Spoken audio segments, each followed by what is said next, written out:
Hello again, friends. It's time for another special open window edition of In Other News. The open window middle of winter edition. Why the open window? Well, to keep in theme with today's little chat about what's going on in other parts of the planet, it's all about the coldness. And it's finally gotten slightly cold here in Blacksburg, the first time since last winter. And the slight chill in Blacksburg here is accompanied by some whiteout conditions with flurrying every now and again. And I thought, oh, finally, I get to wear a winter jacket and a scarf. So that reminds me to talk about the chilly events that are also going on over in Mother Russia. Now, what am I talking about? We're talking about a little physical coldness, but a little political coldness and a little societal coldness that has set a serious chill in on Russia as of late. A lot of it, of course, totally unpredictable. Now, what do I speak? Well, the first off, coldness in Russia is exactly that. For the last week or two now, it's been a serious cold snap. Has just shut down Western Russia and Eastern Europe, and all the way over into parts of Western Europe as well. I know you've probably seen some of this in the news. It's been snowing like in Rome. It's had the low temperature records have been broken across a lot of Western and Eastern European countries. Places like the Ukraine and Moldova and maybe Poland. These guys have been getting slammed. Some small villages I know in Ukraine got like 20 feet of snow. It's been sub-zero temperatures in Moscow, which is actually pretty typical. But to have it -5, -10, -20 degrees Celsius for extended periods of time, dudes, that's cold. I mean, this ain't nothing compared to a Russian cold or an Eastern European cold. And there's been this big high pressure cell, the Siberian high pressure cell that's been sitting down in that part of the world and just froze it down for the last couple weeks. I think it's actually lifting now. Here it's February 11th. But yeah, I think they had 100 or 200 deaths associated with the cold and just, deep freeze shutdown of everything. And that brings us to the chilliness of the political climate in Russia, because despite those temperatures, about a week ago, I believe it was last Saturday, there was a massive anti-Putin, pro-democracy rally in Moscow. And that happened despite the fact that it was -20 degrees Celsius, which I think is like -4 degrees Fahrenheit. It's negative no matter what scale you're using, and that's cold with the wind whipping down on you. So even despite those temperatures, people came out by it's projected, who knows, tens of thousands, they've said, to protest against the regime of the continued lineage of one unstoppable Vladimir Putin. Now, I know you know Putin. We all know Putin. Come on. If you know me at all, if you've ever been to this website, you know all about Putin, or at least a little bit about him. Vladimir Putin, the most popular politician in Russia, perhaps of all time, who knows. He certainly was. The question is, will he continue to be? And he was the president for 8 years, 2000 to 2008. He stepped down to become prime minister from 2008 to the present. And then they changed the constitution a little bit in Russia to allow him to run for president again. And that is getting ready to happen on March 4th, I believe, is the election. It's coming up. It's less than a month away. He will very likely win. His political party, United Russia, all right, is the main political party that I believe still will sweep pretty much any election, at least 50% or more. They got accused big time of rigging and faking the elections back in November, December, which is kind of part of the chaos that's surrounding this anti-Vladimir Putin movement right this second. Okay, let's back it up. The United Russia Party, their politicians have pretty much dominated the Congress, have dominated the prime minister and presidency for a decade, okay? Most popular political party. 70-80% of people in Russia vote for them, or they have in the past. The current president of Russia, Dmitry Medvedev, is actually in the same party. Him and Vladimir Putin are in the same political party.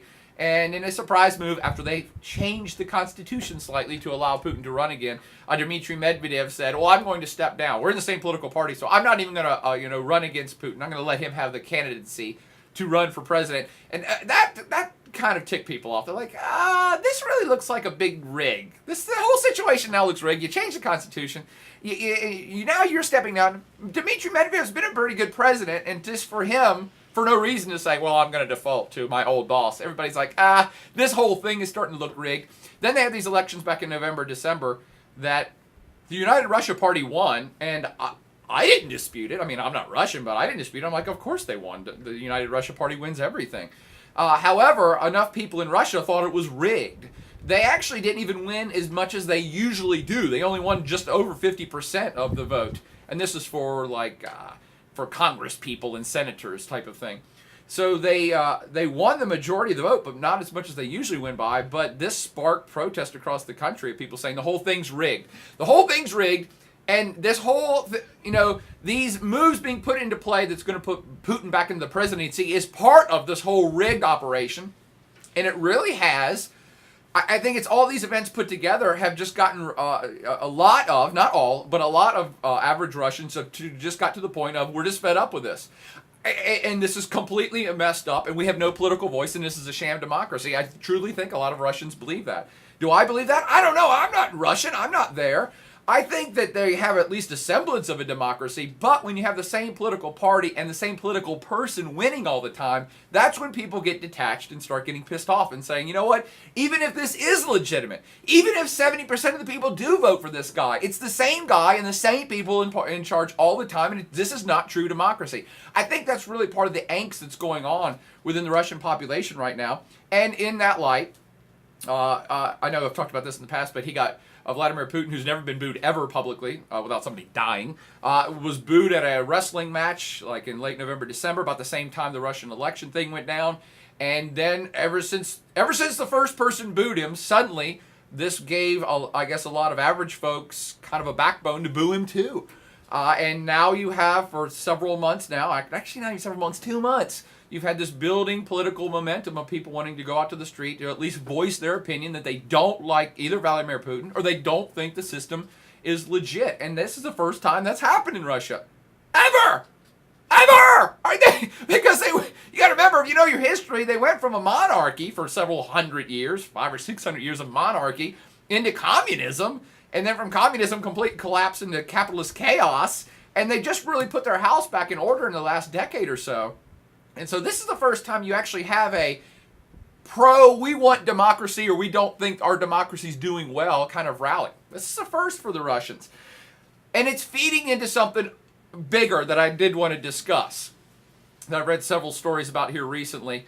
Part of the other chill that's occurring in Russia right now.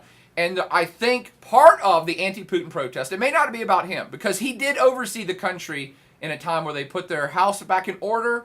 They got rich again. They went from a debtor society to being, a positive trade balance because they sell tons of oil and natural gas. And they really got their mojo and respect back. So a lot of people still love him, which is probably why he's going to win the election. I still think he's going to win the election. Most analysts do. But part of the angst of the people, I believe, is starting to be that a lot of Russians are starting to give up hope, one, that the democracy is legitimate. Two, that they have a political voice whatsoever, even if the democracy is legitimate, because Putin and his regime have really solidified government power in terms of they control the press a little bit too much for most people's taste.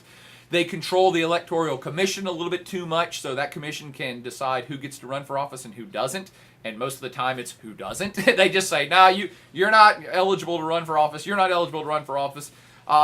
So people are losing credibility or trust in the government itself is doing the legitimate thing with the electoral process. But besides that, but is to put all the politics aside, a lot of Russians are starting to become despondent with their country because they truly feel their country sucks. Now, how can I say that when I just said they got their political house in order and economically they're doing pretty well? Well, because people who are smart, people who are smart and understand how economies work and understand how their own societies work realize that Russia is only rich because they have a ton of oil and natural gas and metals and wood resources and forest. Well, what's wrong with that? You know what? That stuff's great, but it actually does not provide that many jobs.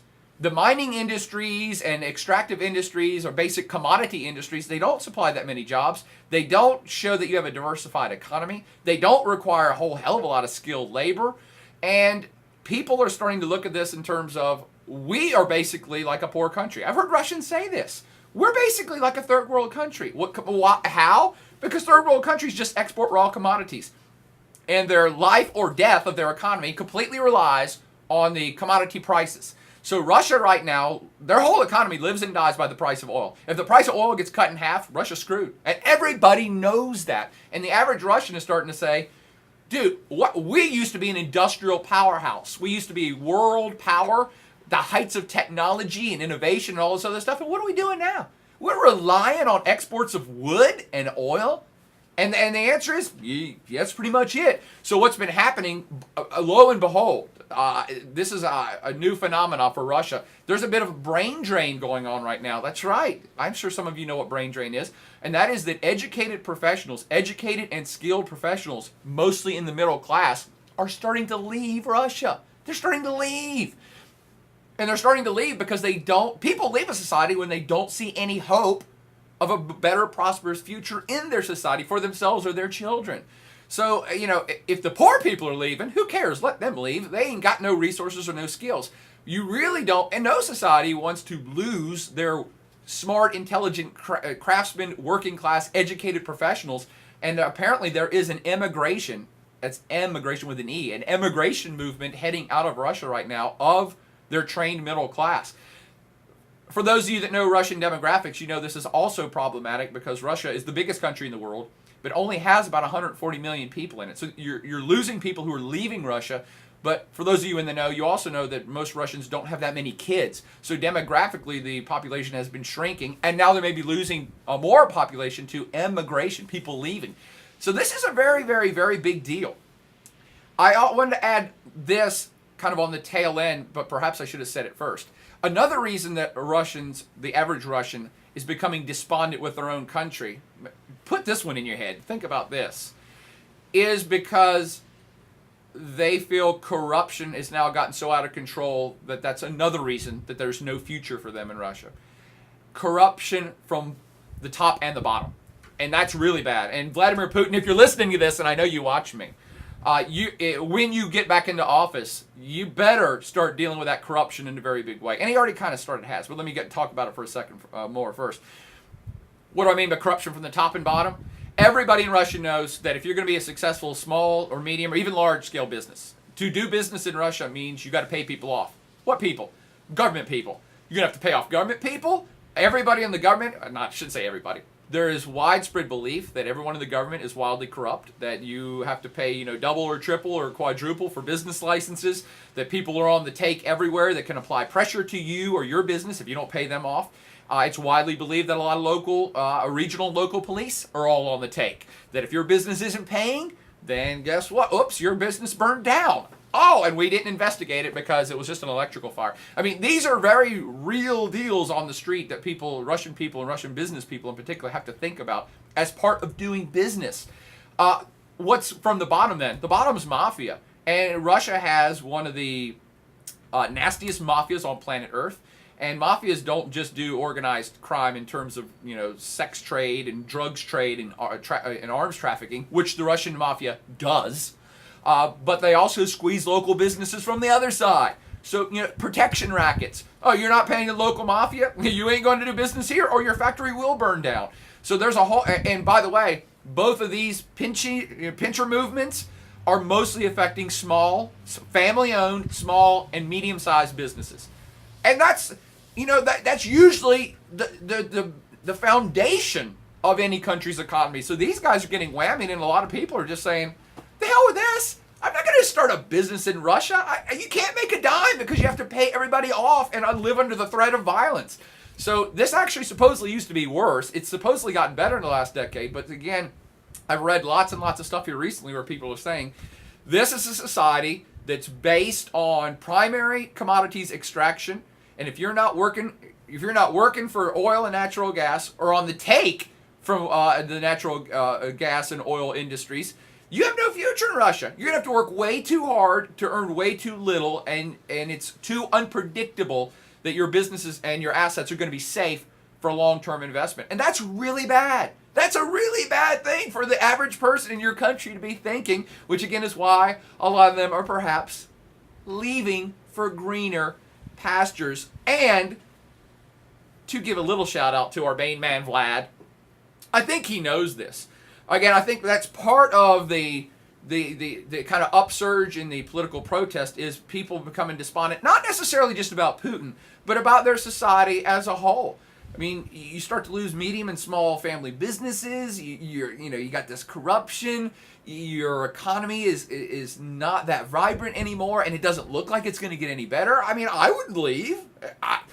That's why I'm suggesting people in America need to take stock of this, because what is it we produce here? We don't even produce natural commodities for export. So anyway, the kind of, woo, an Arctic blast is coming in here right now. This is an awesome way to finish. Vladimir Putin and his crew are paying attention to this, and he is already seeing this. Him and his people have been shocked by the protest. I think shocked. I don't think they had their finger on the pulse of the public nearly enough to understand that people are becoming despondent about the society, not just about Putin, but about the society. And so I think they're starting to get a clue that, hey, it's just not an anti-Putin thing. It's an anti-hope thing. And I think that the Ruskies, Putin has already come out, and the election hasn't even happened yet, but he's already promising political reform. He's already talking about more anti-corruption measures. One of the things he proposed outright was, he said, hey, we're going to go back and tax all of the crooked business people that stole all of Russia's resources back in the early 90s, when there was this movement from communism to capitalism, and all of the state industries suddenly were in the hands of billionaires. We're going to tax billionaires more. We're going to go after the rich a little bit more. I mean, that's a very good populist thing for him to be saying. Clean up corruption, go after the insanely rich of Russia, who mostly have grabbed stuff in the past from the state, and political reform. Putin is talking about all three of those things, and that's kind of where I wanted to tie this up. He wasn't talking about any of those three things 6 months ago. So maybe we're seeing this political protest movement in Russia. It's not going to stop Vladimir Putin from being reelected. It's coming. All right, he'll be president for, gosh, I think they changed the constitution for 6-year terms now. So he's going to be president for at least 6 more years, if not 12, if he gets elected for a second term. However, it's certainly changed the tone of the conversation in Russia, and the Russian people apparently are going to start asking a lot more of their government in terms of concrete laws and changes and stuff that's going to happen if Putin and his crew and the United Russia political party are going to stay in power. Does that make sense? Whew, I sure hope so. I said I was going to end like 10 times, but I also want to end with this. Wealth disparity has gotten wildly out of whack in Russia, too, which is why Putin said he's going to go after they call them the oligarchs. There's more billionaires in Moscow right now than there is in any other world city, but the average Russian has not gotten any richer. So it's one of those things, the same issues that are happening in America of the wildly rich have gotten wildly richer, and the middle and lower classes have stagnated in salaries for the last 20 years. That same thing has happened in Russia, but perhaps even more exponentially so. I mean, there's billionaires in Russia, and then peasants, essentially, that have nothing, and their wealth has not gone up at all in the last 10 years. So you have that working as well on Vladimir Putin's conscience, and perhaps, again, that's part of the rise of a political class of activists in Russia that did not exist before. Hopefully you learned a little something, and that helps you understand what's going on in Russia, what's going on in the mind of Vladimir Putin, and the Russian people as a whole. But for now, party on, flurry style.